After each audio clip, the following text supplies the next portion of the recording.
আজকের গুরুত্বপূর্ণ খবরটি মানব জমিনে এসেছে।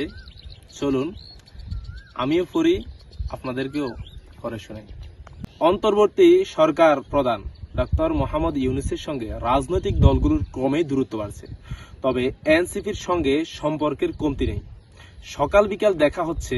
দায়িত্বশীল সূত্রগুলো বলেছে, গত 4 দিন একটানা চেষ্টা করেও প্রধান উপদেষ্টার সঙ্গে বিএনপির সাক্ষাৎ পেতে ব্যর্থ হয়েছে। জামায়াতে ইসলামীর তরফেও বারবার সর্বদলীয় বৈঠক আহ্বানের তাগিদ দেওয়া হচ্ছে, কিন্তু কোনো অনুরোধেই তিনি সাড়া দেননি। এদিকে বিএনপি ও জামায়াতের মধ্যে দূরত্ব কমছে। ইতিমধ্যে 2 দফা বৈঠকের খবর রয়েছে। 2026 এর ফেব্রুয়ারির মধ্যে নির্বাচন অনুষ্ঠানের ব্যাপারে 2 দলের মধ্যে কথাবার্তা চলছে।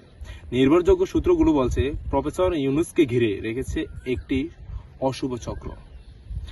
এই চক্রে রয়েছে 7 জন, ভেতরে 4, বাইরে 3। এই চক্রটি চায় না নির্বাচনের দিকে বেশ এগিয়ে যাক। তাদের মতলব অন্য। তারা প্রফেসর ইউনূসকে জনবিচ্ছিন্ন করতে চায়। সর্বশেষ খবরে জানা যায়, সংকট ঘনীভূত হচ্ছে, আর এই সংকট উত্তরণে কোনো উদ্বেগ নেই, বরং উল্লেখিত চক্রটি নানা খেলায় মত্ত রয়েছে। তারাই বলছে, প্রফেসর ইউনূস পদত্যাগ করতে যাচ্ছেন, আমরা তাকে পদত্যাগ থেকে বিরত রেখেছি।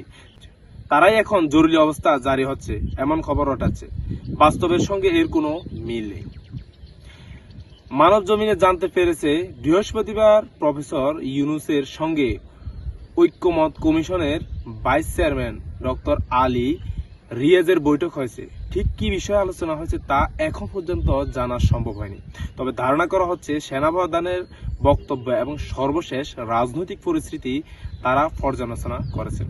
এছাড়া ওই দিনেই অনুষ্ঠিত উপদেষ্টা পরিষদের বৈঠকে রাজনৈতিক পরিস্থিতি নিয়ে বিস্তারিত আলোচনা হয়। প্রায় 4 ঘন্টা চলে এই বৈঠক।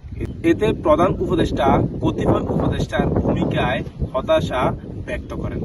রাজনৈতিক পণ্ডিতরা বলেছেন, প্রফেসর ইউনূস পদত্যাগ করলেই সব সংকটের সমাধান হয়ে যাবে, এটা মনে করার কারণ নেই, বরং সংকট আরো তীব্র হবে।